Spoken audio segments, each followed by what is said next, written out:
Yang pertama, saya mau tes keaktifan raginya dulu, karena bungkus raginya udah pernah dibuka sebelumnya. Masukkan 1 sendok teh ragi instan ke dalam gelas.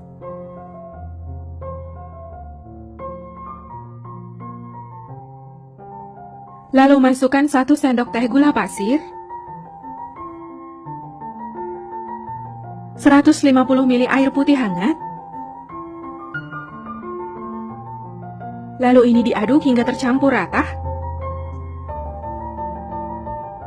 Kemudian tutup gelas, diamkan sekitar 10 menit hingga raginya mengembang atau berbusa. Jika raginya masih aktif, dia akan mengembang atau berbusa, dan sebaliknya, kalau raginya udah mati, dia tidak akan mengembang dan berbusa.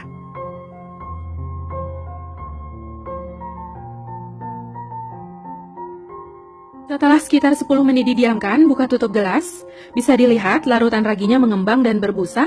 Ini tandanya raginya masih aktif dan bisa digunakan.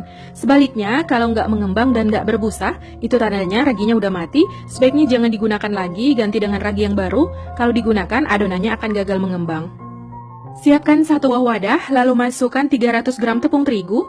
Kalau untuk takaran sendok, ini nggak terlalu tinggi menggunung dan nggak terlalu rata, tetapi cembung atau munjung seperti ini, setara dengan 30 sendok makan cembung. Untuk terigunya saya pakai pro tinggi. Lalu masukkan sejumput garam, 1 sendok makan gula pasir. Kemudian ini diaduk hingga tercampur rata.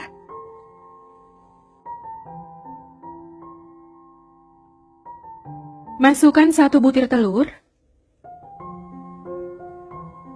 larutan ragi yang telah diaktifkan sebelumnya, 2 sendok makan minyak goreng,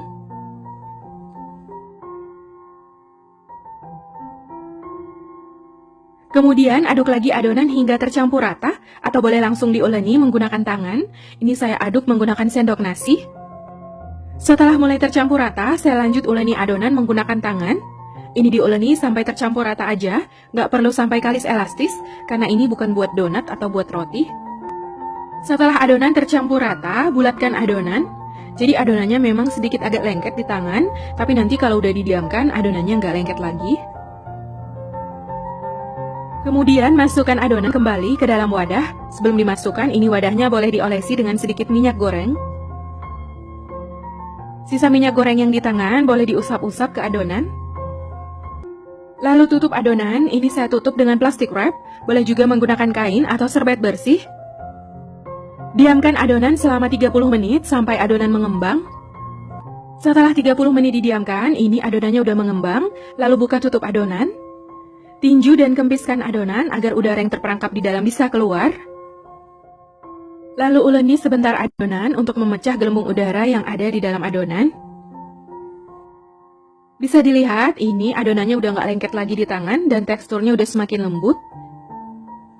Kemudian bulatkan adonan, lalu bagi menjadi 2 bagian sama rata.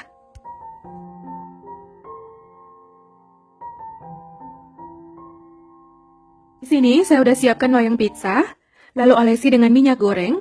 Kalau nggak ada loyang pizza, boleh pakai loyang biasa. Kemudian letakkan adonan di atas loyang. Lalu pipihkan adonan hingga membentuk bulatan seperti loyang. Kalau adonannya dirasa lengket di tangan, ini tangannya boleh diolesi dengan sedikit minyak goreng. Nah, ini adonannya udah selesai dipipihkan membentuk bulatan. Selanjutnya, ini siap untuk diberi topping. Ini saya udah letakkan keju mozzarella yang telah dipotong. Lalu saya selingi dengan sosis hingga membentuk lingkaran. Lalu lipat bagian pinggiran adonan ke arah dalam, supaya sosis dan keju mozzarellanya tertutup. Tekan-tekan bagian pinggirannya dengan jari, supaya gulungannya tertutup rapat. Lalu potong bagian pinggiran adonan, sampai keju dan sosisnya terbelah menjadi 2. Lalu bagian pinggiran yang udah dipotong, diputar ke arah kanan atau ke arah kiri, diputar sekitar 90 derajat. Bagian keju yang kebuka ini bisa ditutup dengan adonan, dirapikan supaya kejunya nggak lumer keluar ketika dipanggang.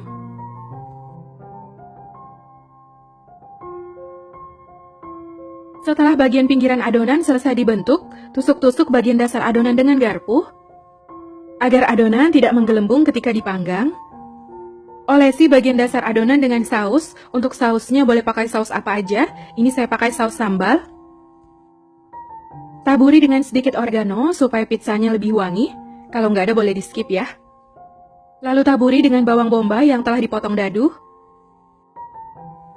Potongan keju mozzarella. Sosis yang telah dipotong kecil-kecil. Jadi untuk toppingnya sesuai selera ya. Boleh pakai smoked beef atau daging cincang. Lalu ini saya taburi dengan jagung rebus. Ini jagungnya udah diprotolin. Potongan paprika. Kalau nggak suka boleh di skip ya. Lalu bagian atasnya ditutup dengan potongan keju mozzarella. Kalau nggak ada keju mozzarella, boleh pakai keju cepat leleh atau keju parut. Lalu taburi dengan sedikit oregano di bagian atas. Nah, ini pizzanya siap untuk dipanggang. Sebelumnya, saya tadi udah panaskan oven. Untuk pengaturan tombolnya, tadi ini bagian atasnya saya off-kan. Temperatur di 180 derajat Celcius, menggunakan api bawah, sekitar 10 menit. Setelah ovennya panas, masukkan loyang berisi adonan. Ini saya letakkan di rak bagian tengah. Ini saya pakai oven Rafael Windsor dari Gastrolin Indonesia.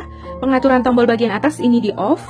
Untuk suhunya saya pakai 180 derajat api bawah, sekitar 20 menit sampai pizzanya matang, atau boleh disesuaikan dengan oven masing-masing. Kalau nggak ada loyang pizza, boleh pakai loyang biasa. Ini ukuran loyangnya 26 x 26 cm. Kemudian bulatkan adonan di atas loyang, lalu pipihkan. Jadi caranya sama seperti yang sebelumnya. Ini untuk pinggirannya saya beri sosis semua. Kalau mau pakai keju semua juga boleh ya. Jadi sesuai selera.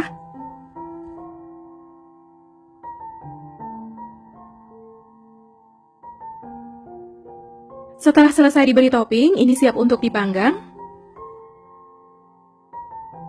Setelah 20 menit dipanggang, saya putar pengaturan api menggunakan api atas dan api bawah.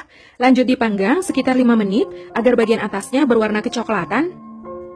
Setelah total waktu sekitar 25 menit dipanggang, ini pizzanya udah mateng. Bisa dilihat bagian atasnya udah kecoklatan. Pizzanya udah wangi banget, ini udah mateng. Lalu angkat dan keluarkan dari oven. Lalu pindahkan pizza dari loyang. Sajikan selagi hangat, ini makin enak. Kemudian potong pizza. Untuk besar potongannya sesuai selera. Ini dia, cheesy bites pizzanya udah jadi. Hasilnya cantik banget. Kelihatan ini keju mozzarellanya lumer. Wangi oreganonya ini enak banget. Dari sobekannya, pizzanya berasa lembut banget. Matangnya merata. Oven Rafaelnya bagus banget ya.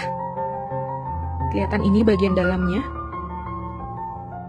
Bagian bawahnya nggak gosong sama sekali. Ini yang kecoklatan, keju mozzarella yang bocor ya.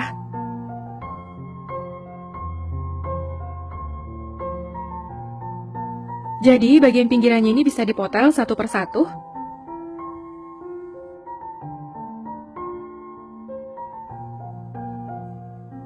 Ini yang isiannya sosis. Bismillah. Ini enak banget, mantep. Pizzanya super lembut. Perpaduan toppingnya ini enak banget ya. Rasanya persis kayak yang di Pizza Hut. Yang ini yang isiannya mozzarella. Kelihatan ini mozzarellanya lumer.